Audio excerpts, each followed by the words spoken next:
नमस्ते। राम राम। आरक्षण किस तरीके से मेरे देश को एक तिलचट्टे की तरह चाट रहा है, भारत को खोखला कर रहा है, घुन की तरह धीरे धीरे भारत को खोखला कर रहा है। किस तरीके से भारत के सवर्ण समाज गैर सवर्ण समाज के बीच एक टकराव की स्थिति आज आरक्षण ने पैदा कर दी है। आरक्षण किस तरीके से देश को गृह युद्ध की स्थिति में ले जा करके खड़ा कर रहा है, तो इस पर सुप्रीम कोर्ट ने एक अहम टिप्पणी दी है, एक अहम फैसला दिया है। और किस तरीके से राजनीतिक पार्टियां अपनी दृढ़ इच्छा शक्ति न होने के कारण, अपनी हठ धर्मिता के कारण देश को बांटने पर आमादा हैं, देश की बुरी स्थिति करने पर आमादा हैं, देश में गृह युद्ध की स्थिति लाने पर आमादा हैं। तो इसी पर सौरभ द्विवेदी जी का एक वीडियो है, वो आपको दिखाता हूँ। चलिए वीडियो देखें। राम राम। 22 अप्रैल को सुप्रीम कोर्ट ने एक अहम फैसला दिया और इस फैसले के साथ थी कई सारी टिप्पणियां, जैसे कि ये कि आरक्षण का लाभ पा रहे समूहों में जो आगे आ चुके हैं उनके चलते अंतिम छोर तक आरक्षण का लाभ नहीं पहुंच रहा। कोर्ट ने यह भी कहा कि चुनी हुई सरकारों में आरक्षण नीति को हाथ लगाने की राजनीतिक इच्छा शक्ति होना मुश्किल है। आखिर देश की सबसे बड़ी अदालत ने ये टिप्पणियां क्यों की और इनके क्या निहितार्थ हैं, बड़ी खबर में इसी पर बात करेंगे। पहले मामला समझिए। जनवरी 2000 में आंध्र प्रदेश के गवर्नर के नाम से एक आदेश निकाला गया। इसके तहत अनुसूचित इलाकों में अध्यापकों के पदों पर अनुसूचित जनजाति माने एसटी के उम्मीदवारों को 100% आरक्षण दे दिया गया। इसके लिए गवर्नर सी रंगराजन ने संविधान के अनुच्छेद 5 का हवाला दिया था, जिसके तहत असम, मेघालय, त्रिपुरा और मिजोरम के अनुसूचित इलाकों में शासन को विशेष अधिकार मिलते हैं। सी रंगराजन का नाम आपको सुना सुना लग रहा होगा। सुना से ज़्यादा ये नाम पढ़ा भी है। नोटों पर सी रंगराजन भारतीय रिजर्व बैंक के गवर्नर रहे थे, तो इनके दस्तखत नोटों पर होते थे। उनके इस आदेश को अदालत में चुनौती दी गई। पहले आंध्र प्रदेश सरकार अकेले इन चुनौतियों से लड़ रही थी।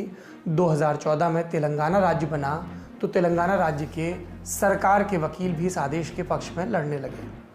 22 अप्रैल को इस मामले में सुप्रीम कोर्ट ने फैसला दिया। फैसला सुनाने वाली बेंच में justice Arun Mishra, justice Indira Banerjee, justice Vineet Saran, justice MR Shah और जस्टिस अनिरुद्ध बोस शामिल थे। कोर्ट ने गवर्नर के आदेश को पलटते हुए कहा कि 100% आरक्षण न सिर्फ ओपन कैटेगरी के उम्मीदवारों से भेदभाव करता है, बल्कि अनुसूचित जाति और अन्य पिछड़ा वर्ग के उम्मीदवारों का हक भी मारता है।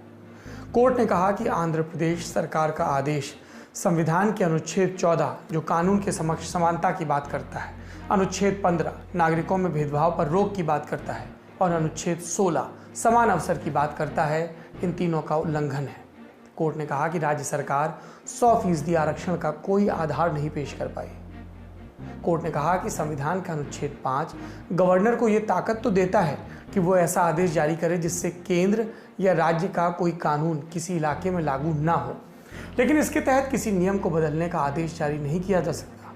गवर्नर ने अपने आदेश में Andhra Pradesh regulation of reservation and appointment to public services act 1997 का जिक्र नहीं किया था, जिसके तहत लोक सेवाओं में आरक्षण के लिए नियम बने हैं। समाचार वेबसाइट है द प्रिंट, इसके लिए अपूर्व मंधानी ने कोर्ट के फैसले पर रिपोर्ट की। रिपोर्ट के मुताबिक कोर्ट ने यह भी कहा कि यह पहली बार नहीं था जब आंध्र प्रदेश ने ऐसा किया हो। 1986 में भी आंध्र प्रदेश के गवर्नर से एक ऐसा ही आदेश दिलवाया गया था। गवर्नर अपने से इतने बड़े आदेश नहीं देते। उन दिनों सूबे में तेलुगु देशम पार्टी के NT रामाराव माने NTR की सरकार थी। तब यह आदेश 1989 में आंध्र प्रदेश एडमिनिस्ट्रेटिव ट्राइब्यूनल में खारिज हो गया था। जिन लोगों की नौकरी लग गई उनके बारे में क्या, उनका नुकसान ना हो, इसके लिए कोर्ट ने 1986 के बाद से हुई नियुक्तियों को बनाए रखा है, बशर्ते आंध्र प्रदेश और तेलंगाना भविष्य में ऐसा आदेश न लाएं। अदालत ने दोनों राज्य सरकारों पर 5-5 लाख का जुर्माना भी लगाया है। अब बात करते हैं टिप्पणियों पर। कोर्ट ने कहा है कि राजनीतिक इच्छा शक्ति की कमी के चलते सरकारें आरक्षण पर कुछ भी करने से बचती हैं, लेकिन ये राज्यों का दायित्व है कि समय समय पर आरक्षण सूचियों का रिव्यू किया जाए। कोर्ट ने कहा कि वक्त के साथ आरक्षित वर्गों में भी सामाजिक और आर्थिक रूप से समृद्ध गुट बन गए हैं। इनके चलते आरक्षण का सही लाभ अंतिम छोर तक नहीं पहुंच पाता है। इसके लिए आरक्षण का कोटा कम या ज़्यादा करने की आवश्यकता नहीं है। बस ये ध्यान रखा जाए कि पिछले 70 सालों में जिन्होंने लगातार लाभ लिया है वो दूसरों का हक न मारें। कोर्ट ने इस बात का भी जिक्र किया कि आरक्षण की व्यवस्था 10 वर्षों के लिए लाई गई थी, लेकिन आरक्षण की मांग अभी तक खत्म नहीं हुई। भारत में आरक्षण एक भावनात्मक और राजनीतिक मुद्दा है। जिनके पास है वो इसे छोड़ना नहीं चाहते, जिनके पास नहीं है वो सूची में नाम जुड़वाना चाहते हैं। कभी ना कभी बैठकर हमें इस बात पर विचार करना ही होगा कि हमने सामाजिक न्याय की ये जो व्यवस्था बनाई है उसके सही परिणाम मिल रहे हैं या नहीं। जो सक्षम हैं उन्हें आरक्षण की सुविधा नहीं मिलनी चाहिए।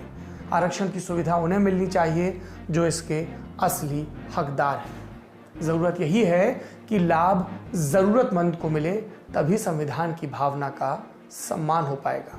आपको सुप्रीम कोर्ट के एक और फैसले की जानकारी देते हैं। कोर्ट ने आदेश दिया है कि अब जो भी प्रतिबंधित नशीली दवाओं के साथ पकड़ा जाएगा उसे इस आधार पर सजा होगी कि दवा का वजन कितना था, ना कि इस आधार पर कि दवा कितनी शुद्ध है। 2009 में केंद्र ने यह नियम बनाया था कि सजा तय करते वक्त इस बात पर ध्यान दिया जाएगा कि जो पकड़ में आया है उसके पास का जो हिस्सा है जो नशीली पदार्थों का, उसमें असल हिस्सा कितना है और मिलावटी कितना है। अमूमन ऐसा होता है कि नशीली चीज़ों में दूसरी चीज़ें मिलाकर उनका वज़न बढ़ा दिया जाता है, लेकिन अब ये फैसला बदल दिया गया है और ठीक बदल दिया गया है। नशे का कारोबार करने वालों पर सख्ती बरती ही जानी